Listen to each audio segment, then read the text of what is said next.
14강입니다. 14강인데 오늘도 비대면으로 세 분 선생님만 모시고 강의를 하도록 하겠습니다. 14강인데요. 시라는 형식이 허구라고 그러잖아요.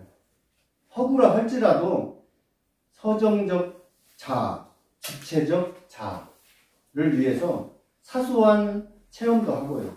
구체적으로 또 파고들기도 하면서 시를 쓰려고 노력해야 됩니다. 대상을 관찰하고 자신을 관찰하고요. 또 시를 구성하기 위해서는요, 끊임없이 노력을 해야 돼요. 끊임없이 노력을 해야 돼요. 이건 생명을 만드는 것이기 때문에 대충 해서는 안 됩니다. 반복은 천재를 낳고 믿음은 기적을 낳는다고 했습니다. 시 쓰기에 있어서 꼭 필요한 격언이고 꼭 필요한 말인 것 같습니다. 오늘은 선생님들 모시고 어떤 대상과 거리를 두고 관찰하거나 궁금증의 실마리를 제공하라는 주제로 공부해 보겠습니다. 자, 첫 번째인데요. 어떤 대상과 거리를 두거나 그 대상 속으로 들어가라. 그러니까 내가 제3자일 수도 있고 그 당사자일 수도 있는 겁니다. 시인은 제3자, 당사자 할 것 없이 관객도 됐다가 주인공도 됐다가 뭐 할 수 있습니다. 여기서 대상이라는 것은요. 어떤 일의 상태 또는 목표나 표정이 되는 거거든요. 예, 그 대상. 예를 들면 대상이 돼야 돼요. 여기서 나무에 대해서 예를 들면 시를 쓰고자 하면요. 내가 나무가 돼서 저렇게 꼿꼿하게 서 있어 보기도 하고 큰 바람도 맞아 보기도 하고 예를 들면 엄동산을 견뎌보기도 하는 겁니다. 그거를 겪어보거나 또 상상하지 않고는 나무라는 시를 제대로 쓸 수가 없어요. 예를 들면 쓴다 하더라도 예를 들면 어느 정도 수필에 가까운 그 시가 될 수 있겠다 그 말입니다. 요거는 어떤 대상과 거리를 두거나 그 대상 속으로 걸어 들어가라. 이거는 글감의 대상을 찾아내고 그 찾아낸 그 글감 속에서 자기가 언어로서 이렇게 시적 구성을 해 나가는 겁니다. 그러면요, 그 한 편의 시를 읽고 그 대상을 어떻게 처리했는지 좋은 시를 한 편 우리 그 모처럼 오셨네요. 최우련 선생님께서 줄 타는 옷을 낭독해 드리겠습니다. 저좀 서툴러도 좀 이해하세요. 줄타는 옷 전욱진 엄마는 마당을 가로질러 줄을 매고 바닥에 떨어진 검은색 옷가지들이 줄을 탔다. 밖에 갯날을 잡아당기면 검고 긴 줄이 팽팽했다.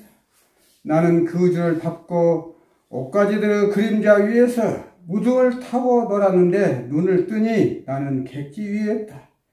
그때부터 자오선을 마음으로 가졌다. 칼자국을 받고 놀았던 발로 줄을 탔다. 칼의 주인은 기웃덩거리는 중심 몸을 흔들 뿐이었다. 어쩌다 집에 들이면 엄마는 객지를 빨아 또다시 긴 줄 위에 늘었다. 실패한 이 아름산이는 빨랫줄만 봐도 현기증을 느낀다. 상의와 하의는 이미 경지에 오를 듯 편해 보이지만 그건 내가 나의 관객일 때다. 툭툭 털어 옷을 걷으면 발목 근처나 소매가 파리하다. 두 개의 그 양쪽에 묶인 것들은 흔들린다. 줄을 타는 해 그림자가 섞이는 줄 이 고개사들이 마른다. 밥처럼 차가운 날씨다. 몸이 다 마를 때까지 망중한 없던 바람. 텅 빈 빨랫줄에 근황을 늘어놓는다. 가시감은 펄럭거리면 말라간다. 그림자가 없는 날은 공연하기가 꺼려진다. 미시는 늘 미끄럽다. 그날 나는 모든 줄이 애줄이었다. 줄을 탈 때 바닥에 허우적대는 내 그림자를 동경했다. 무수한 근형들을 털어낸 몸이 마른 광대가 될 수 있었다. 곧 얼음 위를 걷는 계절. 빗방울 떨어지고 객지에서 내가 나를 갠다. 아, 네. 수고하셨습니다. 제가 몇 년째 여기서 강의를 하고 있는데 일어나셔서 그 낭독하시는 선생님을 처음 봤습니다. 그리고 우리 최의련 선생님께서는 아주 분주해요. 농사도 많이 지시고 뭐 해서 지금 굉장히 농사철을 굉장히 바쁘십니다. 함에도 불구하고 이렇게 오셔가지고 우렁차게 이렇게 낭독해 주시니까 힘이 솟습니다. 코로나도 금방 사그러들을 같아요. 무서워서요. 줄타는 옷 언뜻 보면 참 어렵기도 하고 중언부언 하는 것 같습니다. 그런데 이 시를 가만히 보면요 굉장히 재밌어요. 네, 재밌습니다. 조금 자기 마음에 안 들고 조금 어렵고 생각이 잘 안 된다고 해서 팽개치지 마시고요. 그럴수록 이거 내가 한번 알아봐야 되겠다 하면서 몇 번 읽어보면 굉장히 재밌는 구석이 있습니다. 네, 그걸 알아야 돼요. 우리는. 그래야 좀 더 쉽게 글을 쓸 수가 있습니다. 한번 그 줄타는 옷 한번 알아보겠습니다. 이거 가시감이라는 것은 일감을 받는 거예요. 아닙니다. 이미 봤던 느낌, 기시감입니다. 가시감이 아니고요. 제가 이제 설명을 해 드릴 테니까 기시라고 하구나. 네, 설명해 드리겠습니다. 엄마는 마당을 가로질러 줄을 매고, 빨랫줄은 마당을 가로질러 있죠. 또 아니면 마당 또 다른 쪽 양지 바른 쪽에 뭐 이렇게 있습니다. 바닥에 떨어진 검은색 옷가지들이 줄을 탔다. 바닥에 떨어진 검은색 옷가지들은 그림자입니다. 그 빨래 그림자를 지금 이 어린아이가, 사람이 거기서 그냥 받고 노는 거예요. 예, 받고 노는 겁니다. 그런데 그 받고 노는 게 빨래들이 마치 받고 노는 것처럼 이렇게 지금 표현하고 있습니다. 맑게 갯날을 잡아당기면 검고 긴 줄이 팽팽했다. 참 좋습니다. 구름이 딱 끼면은 그림자가 없죠. 햇빛이 없기 때문에 그림자가 있더라도 약합니다. 그리고 빨래를 널을 때는 대체적으로 맑게 갠 청명한 날에 빨래를 널기 때문에 그 맑게 갠 날을 저 하늘에서 잡아다니다가 검고 긴 줄처럼 팽팽하게 이렇게 지금 매는 겁니다. 그러면 잡아당겨 와가지고 그게 이제 빨래가 마르는 거죠. 나는 그 줄을 밟고 옷가지들의 그림자 위에서 무등을 타고 놀았는데 눈을 뜨니 나는 객지였다. 이게 무슨 말이냐면은 이제 옷을 받고 이제 그 마당을 가로질러 놀기도 하고 뜀틀 뛰기도 하고 이렇게 놀았는데 그 사람의 옷을 지금 어머니가 빨아서 널어놓은 거거든요. 널어놨는데 이게 딱 보니까 객지. 예, 객지. 우리가 타지에서 지금 이걸 지금 빨랫줄을 보고 쓰는 겁니다. 옷을 널어놓은 것을 타지에서 객지였어요. 그때부터 좌우선을 마음으로 가졌다. 좌우선이라는 것은요, 지표상은 가상선이에요. 그 가상선이니까 북극에서 남극으로 이렇게 연결하는 선을 좌우선이라고 부릅니다. 좌우선인 그 시간의 흐름을 가리키는 거거든요. 이렇게 쭉 동쪽에서 이렇게 해가 떠서 서쪽으로 지기 때문에 그 시간의 흐름을 말하는 때 좌우선을 얘기하는 거예요. 그러니까 북극과 남극을 연결한 위아래 선입니다. 위로 아래로 이렇게 선을 이렇게 연결되어 있는데요. 예를 들어 위도라는 거 잘 아시잖아요. 위도. 가로로 이렇게 치는 선이거든요. 이거는 계절을 표시해요. 계절. 그 다음에 경도. 이 경도는 세로 줄. 그게 아까 말한 그 시간을 표시하는 겁니다. 경도. 그러니까 위도와 경도. 그러니까 경도는 시줄, 날줄 할 때 시줄이 드는 거고요. 날줄은 위도가 되겠습니다. 시를 쓸 때요. 예, 좌우선 좀 잠깐 알아봤습니다. 칼자국을 밟고 놀았던 발로 줄을 탔다.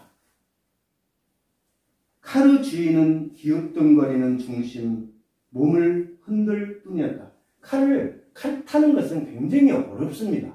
예, 작두날 탄다고 하잖아요. 굉장히 어렵기 때문에 굉장히 몸을 균형을 잘 잡아야 됩니다. 어쩌다 집에 들르면 엄마는 객지를 빨아 또 긴 줄 위에 달았다. 제가 객지를 떠돌다가 그 옷을 입고 이제 집에 오면 벗어놓잖아요. 그러면 어머니가 그 옷을 빨아서 지금 그 빨랫줄 위에 넣는 겁니다. 실패한 얼음산이는 빨랫줄만 봐도 현기증을 느낀다. 실패한 얼음산이. 얼음산이는요, 남사당패에 그 줄 타는 그 우두머리를 얼음산이라고 그랬습니다. 줄 타는 사람의 젤로 우두머리. 근데 그 실패한 우두머리예요. 실패했어요. 줄을 타면은 진짜 많이 떨어지겠잖아요. 얼마나 떨어지겠습니까? 얼마나 무섭고요. 예. 그 줄만 봐도 그 사람들은 현기증을 느끼겠죠. 상의와 하의는 이미 경지에 오른 듯 편해 보였지만 빨래줄에 지금 걸리는 겁니다. 빨래 집게로 딱딱 물어놔서 이제 거기서 흔들리고 해도 바람에 웬만치 흔들려도 빨래가 안 떨어지잖아요. 예, 경지에 올랐기 때문에 그래요. 예. 그건 내가 나의 관객일 때다. 이건 뭐냐면 빨랫줄에 나의 객지, 나의 옷이 이제 널어져 있는데 그거를 또 저쪽에서 제가 바라보는 거예요. 빨래 널어 있는 빨래들을 관객으로 바라보는 겁니다. 툭툭 털어 옷을 걷으면 발목 근처나 소매가 파리하다. 옷을 이제 널거나 또 그냥 툭툭 이렇게 하면은 파리하다. 여의고 핏기가 없다. 그리고 해쓱하다 그 말입니다. 예. 그래서 해쓱하다, 파리하다. 이제 이렇게 쓰니까 이런 단어들은 꼭 알아놓으면 좋습니다. 두 개의 북극과 남극과 북극이죠. 두 개의 양쪽에 묶인 것들은 흔들린다. 줄을 타는 해. 줄을 타는 해. 이게 무슨 뜻이냐면, 아까 그 경도, 위에서 이게 아래로 이렇게 그 좌우선은 시간이 이렇게 햇빛이 이렇게 가는 거를 시간을 가잖아요. 거기 그 선에, 가상선에 그 해가 지금 줄을 타고 있다. 그 말입니다. 그림자가 섞이는 줄 위의 고개 사들이, 빨래들입니다. 마른다. 밥처럼 차가운 날씨다. 밥처럼 찬밥 덩어리 근데 차갑다 한데 여기서는 밥이라고 해도 되고 얼음처럼 뭐 상관없습니다. 이거는 이제 이 선생님이 쓰시는 선생님이 하시는 것이라 뭐라고 할 수는 없어요. 몸이 다 마를 때까지 망중한 어떤 바람, 망중한 바쁜 가운데 한가로운 시간, 망중한을 즐긴다고 그러잖아요. 예를 들면 바쁜 그 농촌 일에도 한가롭게 약간 쉬는 시간에 모종 같은 데 앉아서 낮잠을 즐기는 때를 망중한 이렇게 말할 수 있습니다. 텅 빈 빨랫줄에 근황을 덜어놓는, 텅 빈 빨랫줄 근황, 객지의 근황, 또 아니면 동네에 갔다 왔다 하는 그런 모든 빨랫감들의 어떤 근황이 그 속에 다 있어요. 근황이. 요즘은 형편을 이제 근황이라고 이렇게 말합니다. 기시감은 펄럭거리면서 기시감은 이게 한자로는 이제 기시감인데요. 이미 봤던 느낌입니다. 근데 한 번도 본 적 없는 사람인데 본 것처럼 느껴지는 사람이 있어요. 네, 기시감이라고 그렇습니다. 펄럭거리면서 말라간다. 그림자가 없는 날, 흐린 날이죠. 흐린 날에는 빨래를 안 널어놓지 않습니까? 비 올까 무서워서도 안 널어놓고 그런 그 말입니다. 공연하기가 꺼려진다. 공연이라는 건 이분이 그 시인이 말한 것은 빨래가 흔들리는 것. 그 줄 위에서 빨래줄 위에서 흔들리는 것을 공연이라고 본 겁니다. 그래서 흐린 날은 공연 대체적으로 안 치요. 네.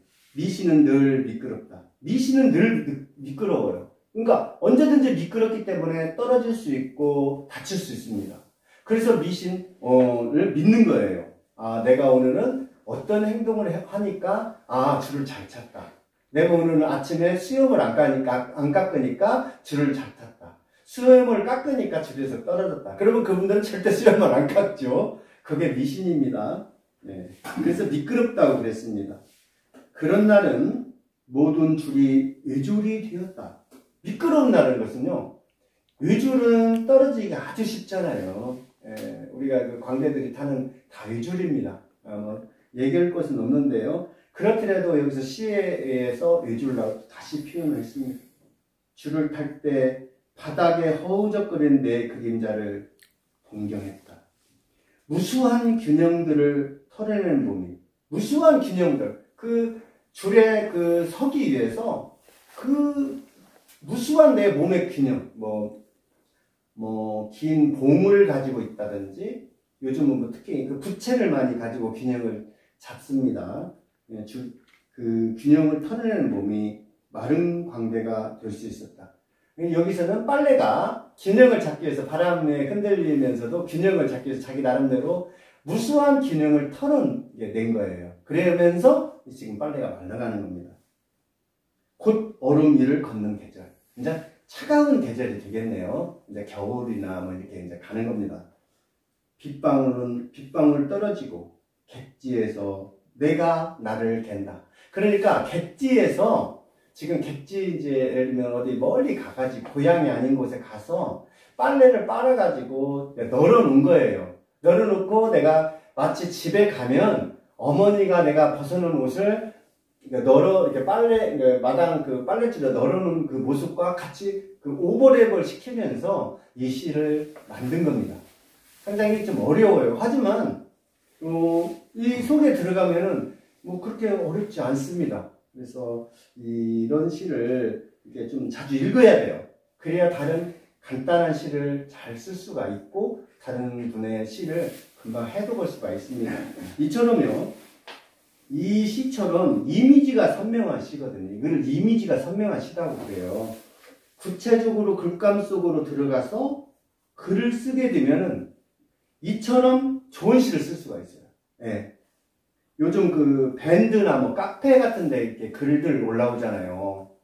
그분들은 굉장히 잘 썼다고 그냥 그 글을 써 올렸는데 관념이라든지 그냥 구름, 바람, 별, 내 마음 이렇게 해가지고 그 글이 그 글이에요. 그냥 제목만 바꿔 달았지 내용은 그냥 거의 같습니다. 예. 그런 글들은 좀 붕 떴어요. 구체성이 없기 때문에 그렇습니다. 그러니까 시를 쓸 때는 좀 구체성을 이렇게 써야 돼요. 예, 이렇게 넣어놓으면 시가 읽혀요. 재밌게 스토리도 있지만은 재밌게 읽힐 수가 있으니까 앞으로 이렇게 좀 썼으면 좋겠다는 생각이 들고요. 이런 말이 있습니다. 좀 어려운데요. 시 쓰기에 있어 시 창작 어떤 과정이 있어요. 시를 쓰는데 좀 어려운 말로 이런 말이 있습니다. 시의 처음에 원천을 찾아야 되고요. 두 번째는 시의식을 가지고 있어야 되고, 세 번째는 시의 형상화를 들 수 있거든요. 이게 상당히 어려운 말인데, 그냥 듣기만 하시면 됩니다. 시의 원천을 찾아야 되고, 그러니까 식감을 찾아야 되는 거예요. 글감. 그 다음에 시의식. 내가 왜 시를 쓰는가? 어떤 목적의식이라든지 이런 게 있어야 돼요. 그 다음에 시의 형상화가 있어야 되는데요. 시의 원천은 독서나 사색이나 체험이나 이런 걸 통해서 밑바탕을 마련하는 거예요. 이런 걸 직접 체험이나 간접 체험을 통해서 내가 이 시를 뭔가를 한번 써야 되겠다. 그러면 시뿐만 아니라 어떤 글을 써도 편지를 쓸 때도 내가 무슨 목적이 있잖아요.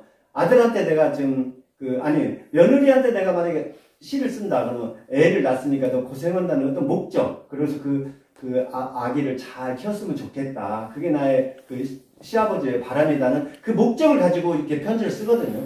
목적 없이 쓸 수는 없지 않습니까? 이제 이런 거. 그러니까 시 원천을 거기서 찾는 거고요. 그 다음에는 시의식이에요. 시의식. 이거는 상상력을 통해거나 구체적인 형상의 토대 위에서 토대를 구축하는 것이거든요. 구체적으로 시를 이제 일단 써요. 일단 쭉 써놓고, 그 다음에는 이제 뭐가 필요하냐면은 시의 형상화를 해야 돼요. 형상화를 하려면은 그 이미지나 은유나 상징이나 비유나 뭐 이런 걸 가지고 이제 시를 이제 그 형상화를 해야 돼요. 이제 이렇게 시는 이제 복잡한데 이거는 사실 알 필요는 없어요. 많이 쓰시면은 이렇게 하기 싫어도 이렇게 됩니다. 그냥 자기도 모르게 굉장히 이렇게 시를 쓰게 돼요. 근데 이거를 어떻게 해서는 이렇게 맞춰서 뭘 쓰려고 하면은 시는 안 돼요. 그냥 맞춰서 쓰지 마시고요. 우리 최우련 선생님께서 농사를 짓다가도 이 하나의 그 호박잎이 나오다가 하나는 끄떡잎을 물고 나오는 데 끄떡잎 털어내고 나오는 데 있거든요. 예를 들면 끄떡잎 그 투구처럼 쓴 거를 보고 글을 쓰면 되는 거예요. 예를 들면. 그러니까 이 글감이라는 것이 막 장황하게 막 길게 쓴다고 되는 거 아닙니다. 아주 그냥 보면서 딱 보고 이거는 글감이 되겠네. 이런 것들이 있어요. 예, 글을 이렇게 살다 보면은. 예, 그런 것들을 찾아서 그냥 가지 마시고 글을 쓰려고 자꾸 노력을 해야 됩니다. 제가 전번 계속해서 그런 말 드리잖아요. 하루에 한 행도 좋고 두 행도 좋다. 네, 구름을 보고 아 내가 마치 구름처럼 오늘도 이렇게 흘러갔구나. 네, 이렇게 한 줄도 좋고 한 행도 좋으니까 날마다 쓰는 연습. 그리고 웬만하면 아무리 복잡하더라도 머릿속 상상하고요. 집에 가서 시집 남들이 쓴 그 글 그냥 하기 싫어도 그냥 한 번씩 읽어보시고 또 생각하면 좋은 글을 쓸 수 있습니다.